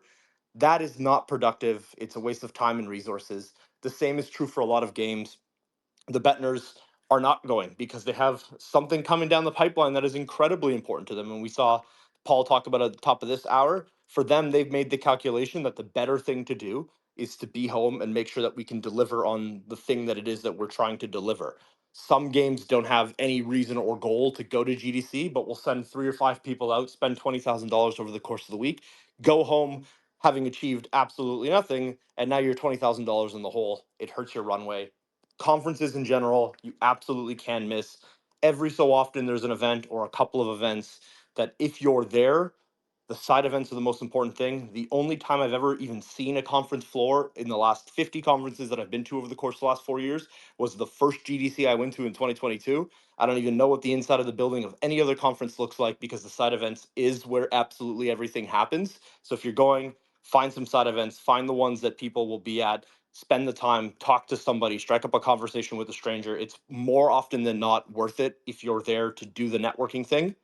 Otherwise, don't go if you don't have a plan. The last thing that I feel like nobody has mentioned before we move on to the next topic is it's called GDC.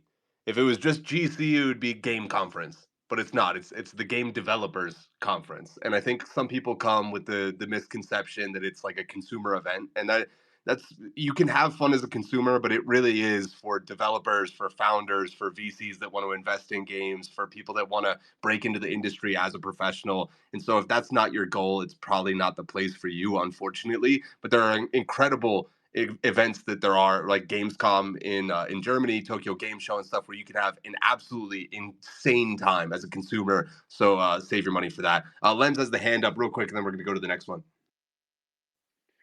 Yeah, I think most people have covered a lot of the pros and cons, but like I'll just say, as someone like GDC was my first Web3 event that I went to, and I went last year.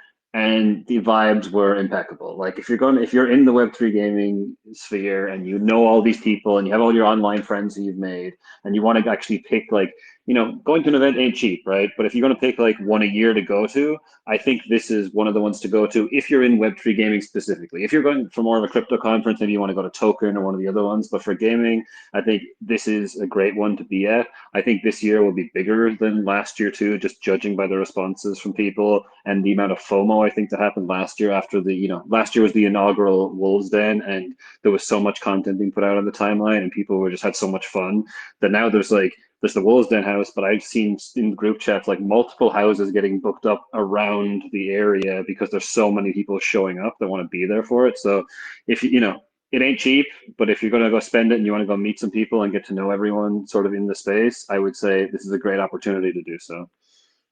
Great stuff, Lems. All right, we move on. Big deal, little deal, or no deal. Axie Infinity announces an MMO. They surprised us all whenever they announced Atia's Legacy in their first playtest coming this summer. Sky Mavis says that it's learned lessons or developed quote-unquote scar tissue, as their developers describe it, that will lay the foundation for Atia's Legacy to succeed. While it seemed the recent focus on Sky Mavis has been on Ronin, Axie has been one of the strongest IPs in Web3 since the beginning of Web3 gaming. So it makes sense to see them build a little bit more on top of that intellectual property. The MMO will be cross-platform and available on mobile from launch, supposedly. It'll focus on social coordination and integrate the existing Axie NFTs and economy. So that it might expand, I'm not sure, but it sounds like those will be utilized in this new game. Will this move cause them to take a leap from a turn-based card game to the Maple story of their region? Big deal, little deal, no deal. The Axie MMO. Jonah with the quick hand up. Jonah, take us away, bud. Big deal because we have maybe 4 shots on goal left this year for a proof of concept for investors to do round 2 funding. And I don't think people like I know again, I am very disliked, but I will say things that people don't want to hear the truth about, but is an honest take. We have maybe 4 chances left for another 2 years of funding in gaming. Otherwise, we are all fucked. And I will explain why. There's 4 or 5. One is Kevin's game. Sorry, Kevin, no pressure. The other one is Parallel Colony. The other one is Off the Grid. The other one is the Axie MMO. The other one is Avalon. All right, so 6. And the last one is Gabe Layden's game. Okay? So there's 6 shots on goal. If none of the 6 perform at all, you can kiss any funding in 2026 or 2027 for crypto gaming goodbye, and you all need to find jobs. So let's just hope it works. It's a great take, man. A wild card missing from that list, seemingly. Wildcard I consider more of a Web2 game, so I didn't like the integrations are like very like it's different, so I just didn't count it. Versus the other ones are very crypto enabled. I'd say Limit Break maybe less so as well, but fine. We can even all right, fine. I think that's fair. So let's say 7 shots on goal. Yeah, they're on average there's 600 games a year that are developed, and usually maybe 4 or 5 are groundbreaking successes in Web 2 per year. Let's say 10 on a good year. Now it's going to be 5,000 games made a year because of AI vibe coding. So yeah, you get about 7 shots on goal this year, and if none of them hit, we're all fucked. So Hey, fight better when our back is against the ropes. Web3 gaming is inevitable. You heard Jonah here first. Let's go over to Jerry. Yeah, no, it's a big deal. I think people. Sorry, I'm going through this bag of Cheetos right now, trying to find something that looks good. Searching for Um, Gen Wealth in there. yeah, yeah. No, this is a big deal because listen, I think anybody taking a new chance with like a new IP or even like an extension of an IP, we have to kind of applaud that and root for them. I think we're past we're not in a state where we can be kind of PvP and I think shit on each other for the attempts that people are making.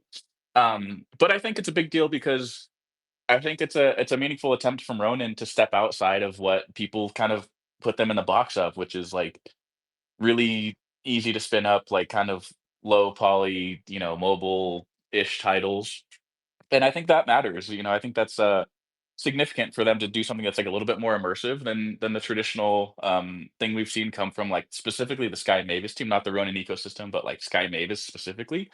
So, I think it's good. It'll be mobile. Cross-platform is good because that means it can be somewhat scalable. It's like not PC first. So, there shouldn't be issues with growth if they can validate the concept. So yeah, I'm all in. I think this is a good move from them, and I think it's a pretty big deal. Slayer, then the knock. Yeah, big deal.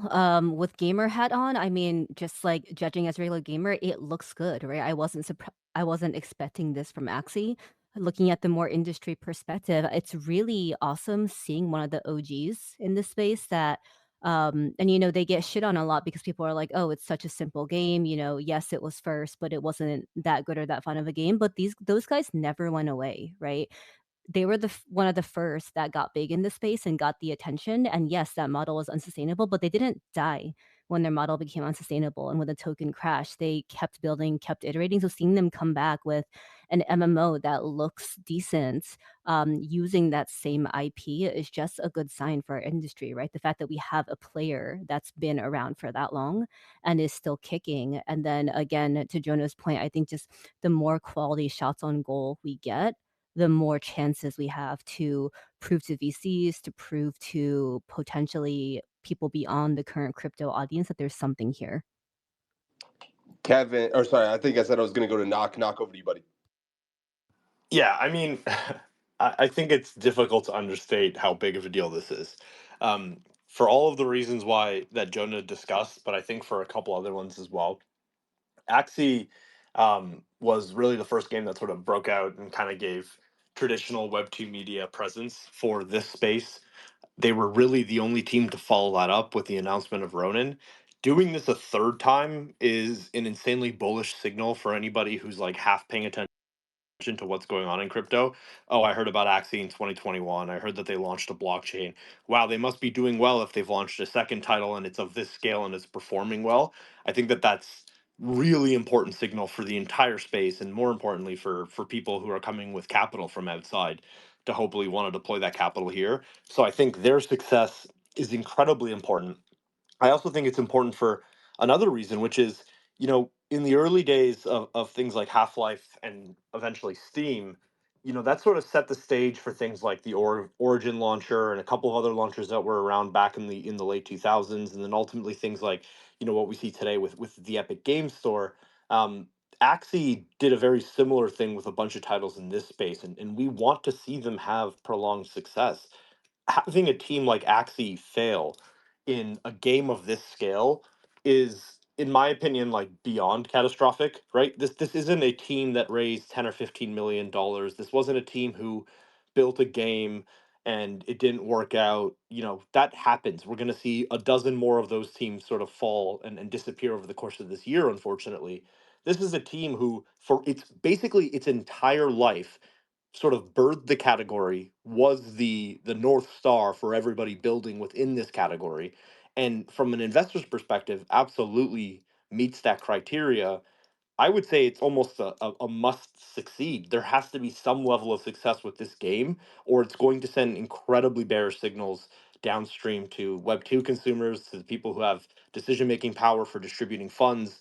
Again, I think it's really, really difficult to understate how big of a deal this is. I think we all should be in Axie's corner here and hoping that they're able to find ways to make this successful, because there's no better story than a game that came out of Web3, launched a blockchain, then followed it up with an MMO that people actually care about. That's compelling. That's something that we need to see in the space. The alternative is, if the biggest guy in the game couldn't figure it out, chances are nobody else is going to be able to. So, yeah, I hope it's really, really successful, and I think we all should be hoping that too. 8 shots on goal. I'm getting more bullish by the minute. Let's go over to Kevin Lambert. Big deal. The Axie team is not going to be like, no, we will not go down in history as the team that took the first swing at play to earn, learned nothing, and then pieced out with large bags on an island. They are continuing to learn and take these shots on goal. And I think, when you consider the kind of games that are a natural fit for Web3, I mean, you could probably make anything work for Web3 if you try hard enough, but like the natural fit ones that offer really interesting potential experiences with ownership and things like that are like loot extraction shooters, TCGs, MMOs, cozy games. There's like a couple of them in there. But man, the MMO, I can tell you as a game developer that MMO is the most intimidating genre of game that you can build. Period. I've worked on them before. I've seen the production schedules, the staffing plans, the feature set. It is freaking hard. The failure points are so great, and so many MMOs have failed. It's the hardest. And as a game developer studio, like when you're like, hey, we're building an MMO, like you should be crapping your pants as a employee at that studio if your leadership says that, because they are hard to build. But man, if you can succeed, it's incredible. Like, have you guys ever played an MMO like for a long period of time? Like I play thousands and thousands of games personally, the little ones, big ones. But when I'm playing an MMO, it's really hard to play anything else because you're so involved in that game. It's like hard to be like, well, do I want to spend an hour playing this, or do I want to get another hour of questing or dungeon raids or whatever it is, right? Like just like the FOMO of missing out on progress when progress is eternally available and there's other people playing it and the world is playing it. When you get a popular MMO, it's very difficult to do anything else. So I think this is a really big deal. It does look good. I can't wait to see where they take it and how they do the Web3 integration and what new experiences they light up. I think the canvas in an MMO is excellent to be able to do some things we've never seen before, and I can't wait to try it. Just fiending for that progression, man. I know that feeling all too well. Let's go over to Big Spangler, then we're tagging in Tony. As someone who's been a bit of an Axie bear, I can definitely see this as being a big deal, because it reminds me of that discussion we had. God, it would have been like 8 months ago, I think. The raid boss where it was, would you rather have a Web3 team trying to build with a little bit of Web2 gaming experience, or a Web2 team building a Web3 experience? And I think one of the points that I tried to make then, and I'll make again now, is that we don't really have those divides anymore. If you're still here, you are a blend of the two. And we finally have enough, experience, good and bad, across the space, where all the teams here are well versed in Web2 gaming, well versed in Web3 gaming, and we're really starting to see what can come of that. And I think it's a huge deal that they're launching in the way that they are. It's a well-known name. People will be paying attention, and that's always good. That's always eyes on the industry and eyes on what we're building. So I think it's a huge deal. Love that. Tony, what say you, brother? Big deal? Man, I also think it's a huge deal, and Kevin and Spang said all the smart shit, so I'm not going to repeat it, but I will say I'm going to play the shit out of it. Short and sweet. Kevin Lambert, over to you. I just wanted to say one more thing. Say what you will about Jonah's take on the shots on goal hypothesis here. Either you agree with it or you don't. The fact is that what happens if the shots miss, right? The fact is that there are only a handful of shots happening in the next couple of years, and I think if Jonah's wrong about what happens if they all miss, fine, there's nothing to do. But if he's right, then we should all be massively supporting those small number of shots and really rooting for those. And I'm not saying that because I'm one of them. I would be saying exactly the same thing. And I am treating this the same way.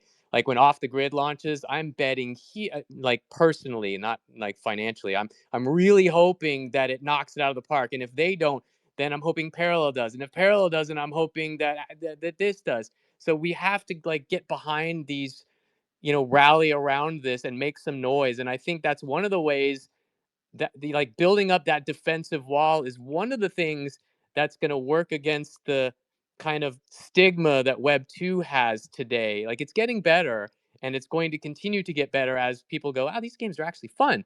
But until then, we're kind of still fighting a bit of an uphill battle, and just seeing so many people saying like, "Dude, yes, we're here for it." I think Web 2 will notice that, and it will have a growing impact. That's my hypothesis anyways. I hope so. Jonah put the hand up. Yeah, just to clarify, so what I mean with the 10 shots or under, I guess it's 10 shots or under goal, is any game that needs funding over $25 million, if none of these hit, good luck. You're not seeing any funding from crypto for any game that needs 25 million to build, not including to market. Let's add another 25 million to market. Any game that needs about $50 million to go to market could kiss its ass goodbye, and Web3 would not come here. So if none of these hit this year, you'll be relegated to more casino games because those do make money, like On-Chain Heroes made about $1.5 million so far. Probably their margin is somewhere between, I'm going to take a guess and say 750,000 profit. The rest is cost, right? So small return margins for indie teams, straight up casino games and lottery games, and AI slop. And that's what you're going to get for another 3 years. And you know how I know that? Go look at Andreessen's speedrun today. Funny how they rebranded to not being just a gaming incubator, huh? I wonder why that is. It always happens. Dread it, run from it. The next narrative arrives all the same. So we'll see how that one goes. Good luck to the rebrand, I guess. With that being said, guys, we're going to end this show just a little bit early because I want to make sure that we don't step on the toes of that sick wildcard event that they have coming up. So we're going to go to the MVP of the panel. Jonah, since you were the last one to talk, why don't you tell me who's your MVP of this panel today? Kevin, because if his game fails, we're all fucked. Kevin, big expectations, the weight of the world on your shoulder. What's your MVP? My MVP, man, I hate to do this, but I have to, and I would have done this if you had asked me first. My MVP is Jonah for continuing to not be fazed by being direct, sometimes with respect, as he delivers the hard truths. I love hearing them personally. Don't ever stop. So I'm giving you MVP, Jonah. The ... sometimes with respect in there. No, I couldn't agree more. Shout out to Jonah, always keeping it real. Let's go to Knock. Knock, who's your MVP? Yeah, I'm also going to give it to Jonah. I'm a big fan of Discourse. Yeah, you could be a little rough around the edges, but always brings a fuck ton of information that I think is really important for people to hear, and helps to break through what can be a little bit of an echo chamber when you have the same group around all together all the time. So it's definitely Jonah for me today. Jonah going 2 for 2. Let's go to Lems. For me, it's got to be Kevin. Although I kind of was tempted to do the honorary. What is the line, John? Even though he's an asshole, that's the caveat that everyone uses on their tweets when they want to mention Even though you. he eats babies. Yeah.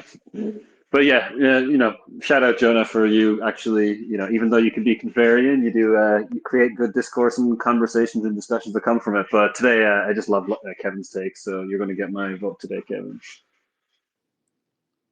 Jerry, who's your MVP, brother, besides that bag of Cheetos? Yeah, that thing is got destroyed.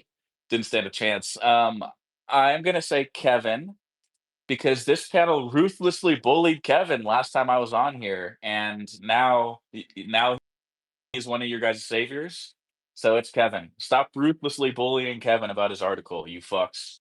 Do I black out during this show? I don't remember Kevin being like cyber That's bullied into called a that's corner. called Jerry projecting for bringing up the article 3 or 4 times over the course of that episode, and now trying to play it off like we were the ones who did it. Revisionist history. So American of you, Jerry. Tony, over to you. I love you guys. Yeah, I'm not going to go with the echo chamber and vote for Jonah as much as I liked his takes. But I'm kidding. I think that Jonah have brought a new feeling to the show today that we don't often get, which I always appreciate. And so Jonah's got my vote for MVP. Jonah. That feeling of dread. That's right. Existential dread is the new feeling. Thanks so much for bringing that to the show. Let's go Slayer. Slayer is the MVP. Oh my god, I love you guys. I do have to vote for Jenna too. I think it's just like I appreciate the blunt directness of being honest. It cuts through a lot of times, and I think, especially in the space that our industry is in right now, we do need that dose of realism. All right, that gives us 4 for Jonah, 3 for Kevin. Wills, are you going to give us a tie? Are you going to make me sort that out? Or are you going to go for the majority here? What was the score? It's 4 to Jonah, 3 to Kevin. Oh hell yeah! Well, I'll even that up. Absolutely. I'm actually personally split between the two, so this actually makes it very easy for me. No, Kevin, I love your takes as per usual from the founder side, and honestly, Jonah learned a lot listening to you. I love the perspective, eye on the prize, and that's something that is always valuable. It was a great show, so keen to hear from both of them. I love that. Great couple of co-MVPs here today. That means 30 seconds of FaceTime to each of these beautiful souls. Jonah, since it's your first time winning an MVP here, we're going to go to you first. Then we'll hear from Kevin. 30 seconds. Talk about whatever you want, brother. I first want to say this award is worth more than the game's GG award, so I count this as my creator of the year. I think second is, yeah, I probably could be a little nicer. I think I found out because I had a conversation with Sam privately. I think I might just be autistic. Like, I think that's Um, what I've figured out. wow. Because, but no, like, let me explain, like, legitimately, because, like, I should get a test. Because like, I've been getting a lot of heat and I explain situations to him, and then he explains, oh, but you could have said it this way. I'm like, huh, I could have said it that way. I don't know why I didn't say it that way. And I explained to him that, like, I come from a house of other Jonahs. So, like, since the age of 5, we've all talked like this. You know, like, so I think I just need to reword, like, whatever I say, I just need to reword it in ChatGPT. So I'm literally gonna tell Grok, like, take what I said and make it more appealing for the average person, Just Nah, and fuck all decimal that, dude. costs. We don't want milk toast Jonah, dude. We love you No, it won't for be who milk you toast, are. but all right. Also, I do think Web3 gaming is inevitable, but the reason I don't say it is if you sell it, like, one is it's inevitable, but the way that we play it for the next 10 years can vary. It's either inevitable that we get another 10 wild cards, or it's inevitable that we play another slot game for 10 years. And how you tell someone how to make the game better will determine that. So, like, I've been here for 5 years. I'll probably be in prison for another 5. I also think that we all, like, I literally am call to action. Every single one of us should be growing our socials beyond Twitter, because we need to, like, start the cabal on Web 2. I think we've maxed capacity our ability to bring in people on Twitter.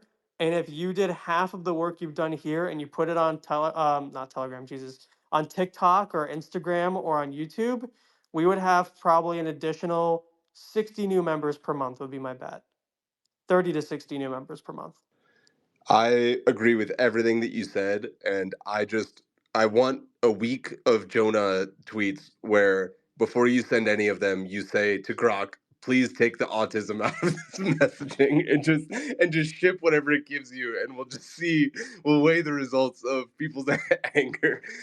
Dude, but no, I can tell Jonah's trying to make strides. He understands he's not always perceived the way that he wants to be perceived, and to that point, it doesn't matter to him, but obviously it matters to us, and he's trying his best to make sure that his message is received in a constructive way, because he does want to be a proactive, positive force in Web3 gaming. So I appreciate that, man. I appreciate you, Kevin Lambert.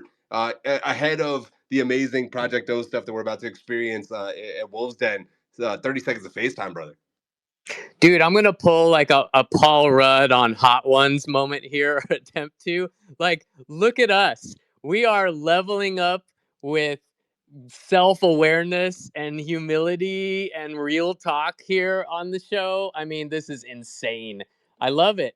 That's so cool. And I also want to hear the output. Like, Jonah's gonna have a Bluetooth device, and in real life we'll be talking, and he'll hold up his finger, and he'll be like, okay, actually, what it'll come out real time with a device soon, maybe a Neuralink implant. What do I want to say, man? I love just kind of telling stories about what's going on. So we're putting the finishing touches on the GDC build, and I may have talked about this this last week, but our lead engineer architect said, "Hey, the bot's ready. Try it out, right?" And it's kicking the butts of the best players at the studio. It's beating us. Like, and we're like, dude, you need to dumb this down. And so we have this like horsepower rating internally, and he's trying to bring it down, and we're like, let's try it at like 1,000 horsepower instead of 10,000. No, it's still kicking people's asses. Like, we can't let people sit down and have their first experience be a soul crushing nightmare. Koji would disagree. He DM'd me. He's like, dude, make it hard. But man, it's so funny. Like that's what we're working on right now. Like not bugs and crashes and things, because those are all gone. We're trying to figure out how not to have a soul crushing bot experience for people who come and sit down to play. Maybe I have to have a way to enable that, just so you guys can see. Like I want to play the Soul Crusher, the Dark Souls bot. Yeah, dude, I want to see that. As we're going to have a lot of merch for people to win that come and play the games. I would love for that to be one of the ways that you can win, like a jersey, like one of the really aspirational pieces of merch that's like super top tier is beat the Soul Crusher bot. That would be incredible. Please give us access to that. Quick anecdote from my own perspective. One of the reasons that I realized as a mid 20 something that I was completely cooked and never going to be a StarCraft 2 professional was whenever AlphaGo became one of the greatest StarCraft players in the world in like the first month that they started trying to teach an AI how to play StarCraft, and then eventually it like a month later it became bar none the best StarCraft player we've ever seen. Partially because it has like I don't know, as many infinite times as many actions per minute as everything else ever will as an organic organism. But with that being said, I would love to play the Soul Crusher. And Avalanche is the Soul Crusher for all of their chains out there that are trying to compete in gaming. As the official chain of Gamified, it's more than just a blockchain. It's a winter wonderland of innovation and $100 million AI-funded partnerships with gaming giants like Gunzilla Games, T1 Esports, Solo Leveling. Avalanche is breaking through the ice and setting the standard for the future of Web3 gaming. I got to put WolvesDEN in there, part of that $100 million AI fund. We were able to get a grant to build the things that we're working on, which you love to see. So whether you're a seasoned pro or a curious newbie, come explore the avalanche of possibilities and discover a world where the snow never melts and the fun never stops. And I'm calling all cosmic crusaders and spacefaring scoundrels. Star Atlas is about to ignite the gaming galaxy with its pulse-pounding space races, where velocity and valor are your keys to victory. Master the maneuvers of magnificent spaceships, mine marvelous minerals, and build an empire that spans the stars. Join the Discord, get a game key, and play the preseason to prepare for a year of stellar surprises in 2025. Also playable at the Wolves Den next week. And get ready to rumble with the gaming gatekeepers who are flipping the script and giving the power back to the players. They're the ones that are turning the metaverse into a melting pot of ideas, a crucible of creativity, and a breeding ground for innovation. I'm talking about Game 7, the official infrastructure of Gamified. They're the ones that are empowering players to take control of their digital destinies, to build their own societies, and to shape the future of gaming and digital nations as we know them. So grab your game pads and get ready to conquer the next era of gaming with Game 7. That's going to do it for today's episode. Again, big shout out to Wildcard, who also gave us a wild pass to give away. They're doing an awesome activation on thousands.tv. I recommend that you guys try to swing by. It's going to be an awesome moment, I think, just for Web3 gaming as a whole, whenever you know that we need those, as many of those as we can get right now. Lems with the hand up. Over to you, bud. Yeah, I got one code which gets you guaranteed access to the 1,000 stream. If you already have a wild pass, you already get guaranteed access. Everyone else has to go in public queue. So tag me on this space, and the first person to tag me who does not have a wild pass, I will give you this code to get you guaranteed access. But only like tag me if you're actually going to go show up to the event in 10 minutes. Awesome. Thanks, Lems. Yeah, it's only for that event. And if you have a wild pass, it does the same thing. It's not like you'll get bonus points or anything. So no filthy scoundrel tactics in the comments. But appreciate each and every one of you guys in the comments that's been listening. And of course, our amazing panelists. Jonah, awesome to have you. Thanks for coming up. Congrats again on that co-MVP. Kevin Lambert, absolutely crushing, sweeping the awards lately. Big Lems, I always love you, buddy. Jerry, the man, the myth, the legend, the Cheeto smasher, etc. Slayer, of course, we always love whenever Slayer's ever able to drop in. Big Spangler is still on the panel as well. Love you, buddy. It's been awesome. Can't wait to see you guys at GDC next week. We will be doing the shows same time, same place. Simplified is happening 4 p.m. Eastern. We got Gamified happening 4 p.m. Eastern, Monday and Wednesday respectively. And we might also do a show or two that are leading up to GDC just to get people excited, tell them a little bit more about what we have going on. Sign up for the Lumas. Whether we know you or we don't know you, please sign up. It looks really cool whenever we have a bunch of signups to the sponsors, so that helps us out. But also, I will not let you in if we're at capacity and you didn't sign up. I just can't do it because we don't want it to get shut down and then everybody's sad because it got shut down. I won't risk that even if we're boys. So please sign up so that I can just admit you and we can have a proper capacity rule and all that stuff. Thank you guys so much. We'll see you back same time, same place, Monday, 4 p.m. Eastern, Wednesday, 4 p.m. Eastern. See you there. Blah, blah, blah, blah.